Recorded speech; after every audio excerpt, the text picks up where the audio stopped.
Достар, bu атнада күлә тәмле ашысыгыз килсә, безнең тапшыруны карагыз. Тәмле крәшнең чираттагы чыгарылышында аш-су бүлмәсенә пешерергә 10 ел инде кирмәгән Рифат Зарипов һәм аш-су бүлмәсендә менә 5 ел дәвамында хәтта суган да турамаган Рамил Шарапов. Димәк, Шимбә көнне көндезге 11-дә ТМТV каналында тәмле крәш карагыз. тәмле булачак. Һәрбер хуҗабикәнең үз сире, үз линиясе. Гармонияда бул. Яктылыкка омтыл, палитра белән уйна. Яңалык эзлә. Үз линияңне сайла.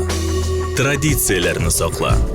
Кукмара, ышанычлы, сыйфатлы, якты, төрле төсле. Вакыт белән сыналган савыт-саба.